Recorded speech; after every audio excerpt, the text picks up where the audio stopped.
Good morning. This is Monday, June 6th, 2022.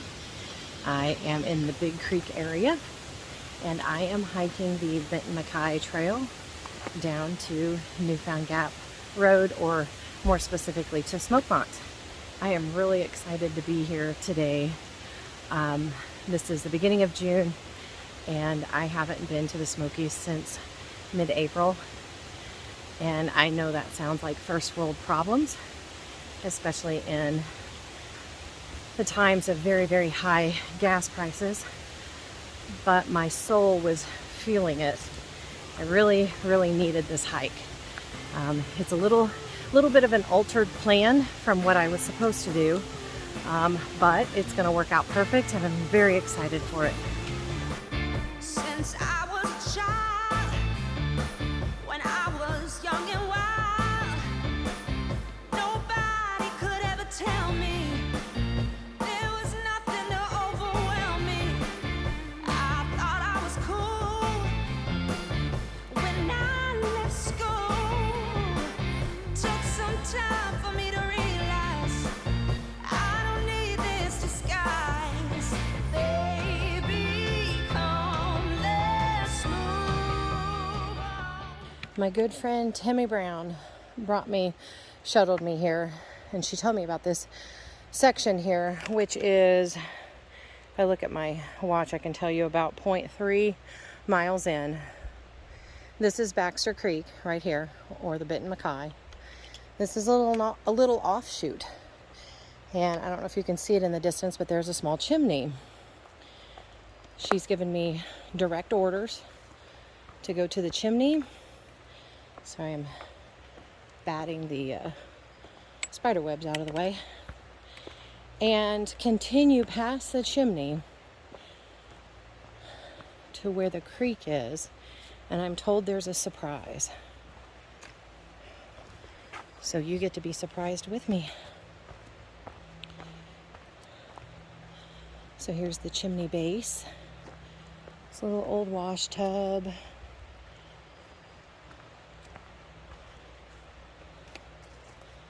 Some metal pieces back there we could probably see better. Oh yeah. There's the little metal pieces. This trail is literally a 1/10 of a mile. It's not very far at all from Baxter Creek Trail. And it's worth it. Look at that chimney. I'm told it is the largest chimney in the park. I think it stands at about 50 feet. That is amazing. Let's get down and around to it.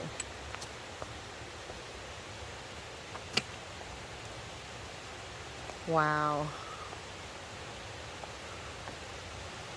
That is incredible.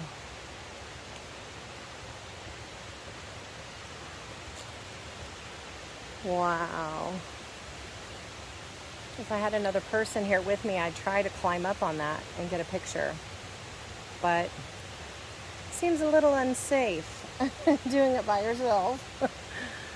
I've come to my first real water crossing, or rock hop, about maybe around a mile in. So not bad. I'm about 2 miles in, and this is my first view of the day. It's been a very steady uphill the entire time, and it's going to continue to be that way for about another close to 4 miles. But it's always nice to come to an open view like this and give me a chance to catch my breath. I hear people down below, and I'm assuming it's another trail. I don't know if it's a midnight hole. I don't know my bearings as well on this side of the park yet, but I hear people and water, so that's interesting. Sounds like it is within the park.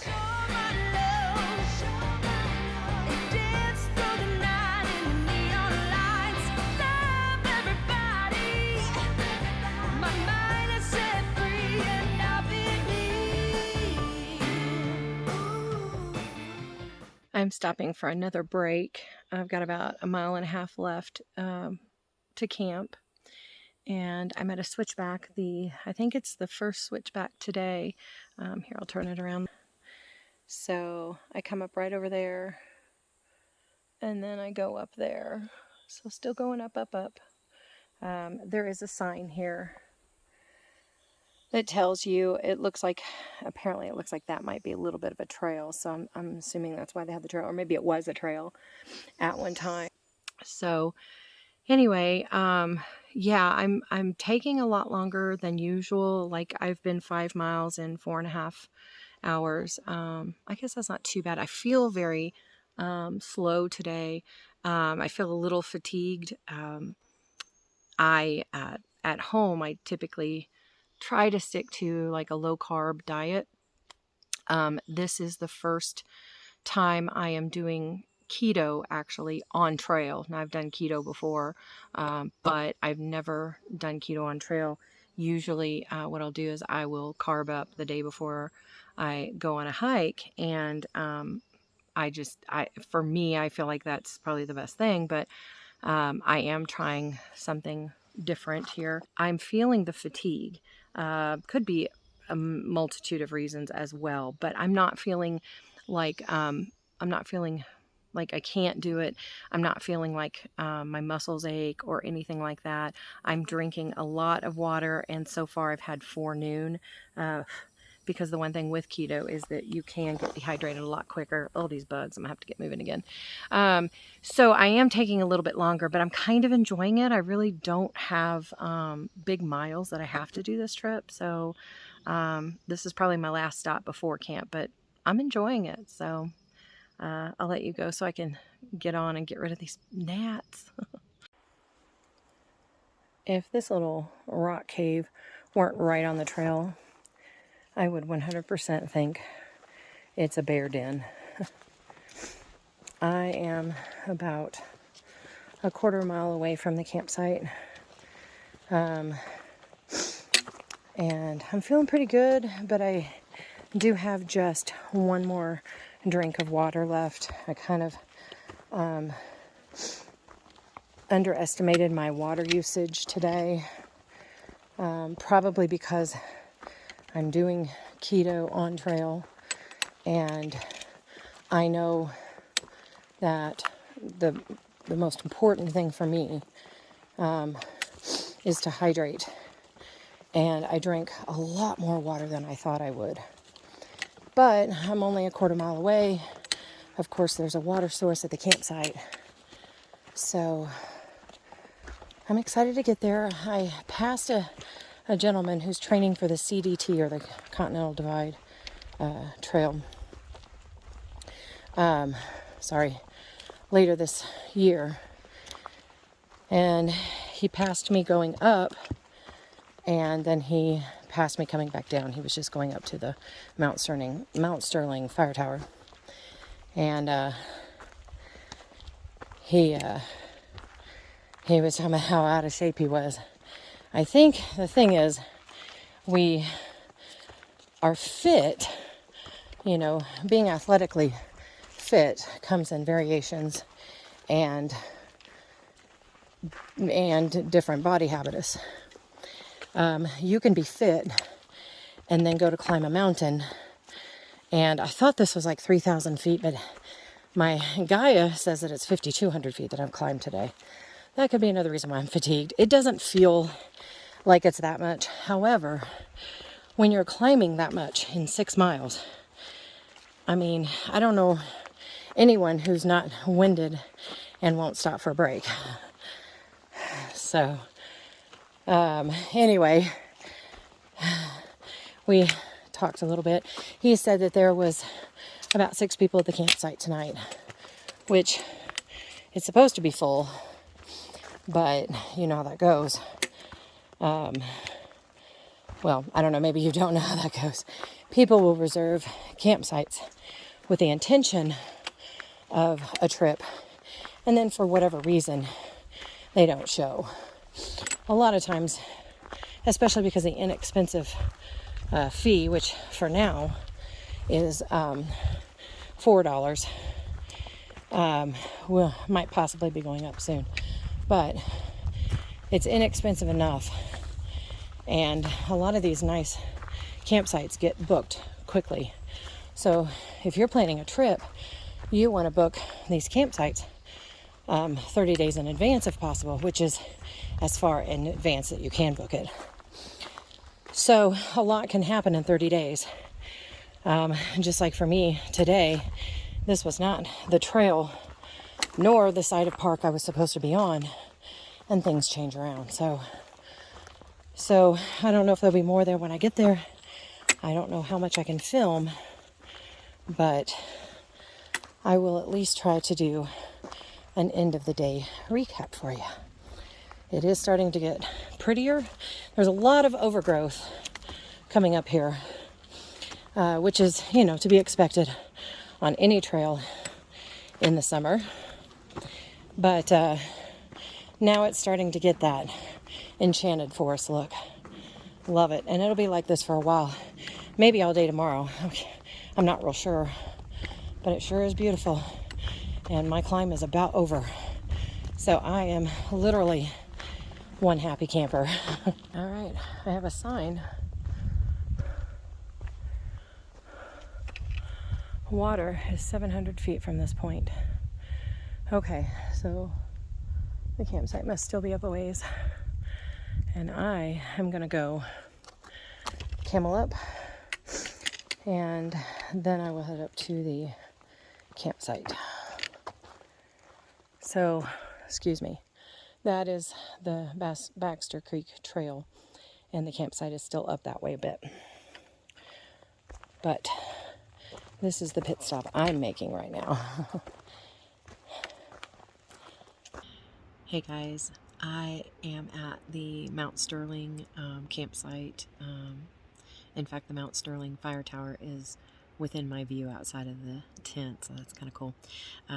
It's about 8:45. Today's mileage was, it ended up being about 7. I took the side trail for the chimneys. I took the side trail for the water. So that's what I ended up with.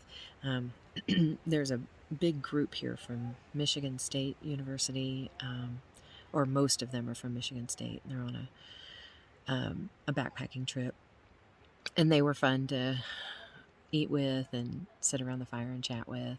But then a little bit of rain came, so I decided to go ahead and get my tent, get cleaned up, and get ready for sleep. Yeah, today was not rough on me, but I think I mentioned that in my everyday life I try to do low carb and even keto, and I've never done it on a backpacking trip just because I didn't think it was smart.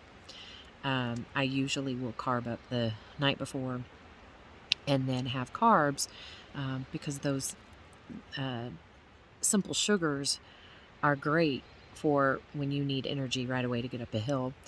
I originally intended on doing a different route in the Smokies this week, which would have been a much less elevation. In fact, the elevation gain today would have been the entire trip on that route. But for various reasons, I changed my route at the last minute, and I was already on the road, if you will, and I couldn't change my food. Didn't really think about it even until this morning, and I thought, well, we'll see how it goes. So over 5,000 feet gain in 7 miles, and it was kind of rough. It was more fatigue rough. My body feels great. I mean, because I took it slow, I'm sure, but I was at some points like less than a mile an hour pace. And it's because I had no energy. I am doing electrolyte supplements, and I was drinking more water than I've ever drank before, which you should if you're doing some kind of a low carb and cardio. I feel fine. I feel great now that I've eaten, had a little bit more carbs tonight. Tomorrow morning, I should have more carbs. I think that will be a good thing. The only thing about tomorrow is that the rains are coming. It seems like maybe between 8 a.m. and 1 p.m. might be the most chance of rain. I haven't decided yet. I've got some options for tomorrow. if it's going to be raining, I'd love to stay at Laurel Gap Shelter, but that's less than 6 miles down. And it's mainly downhill. I think there is a 3-mile uphill. So it's not going to be near as taxing as today. And so when I get there, I may be, but if it's raining overnight, I can stay in the shelter, and that's nice. I've been to Laurel Gap before. I know the shelter and where the water is and all that. So that's a possibility. But if I do that, then Wednesday, which is going to be the most chance of rain, I'll have to hike like 15, 16 miles. And then out Friday or Thursday, maybe 5, I think. But I guess I'm going to play it by ear and see how it goes. And yeah, so it's early enough. I'm not tired. I've done some stretches. I'm going to do some more, and then maybe try to go to bed early. I don't know. So that was today. It was a beautiful hike. Well, there were parts of it that were beautiful, and then there were parts of it that were incredibly overgrown. But it's the summer months, so most trails at some point are going to be overgrown. We're getting into the beautiful section tomorrow, so that'll be really nice. And of course, that'll probably be on a separate video to keep the time down. But it's going to be a really pretty day tomorrow, so I'm really excited about that. I mean, even with the rain, it's still going to be pretty. So the wind is picking up. I'm not sure if you can hear that or not. And it sounds like maybe a little bit more rain is falling, but I don't think we're supposed to get much overnight. It is the Smokies, though, and I'm here. So, all right, good night for now. Thanks for watching.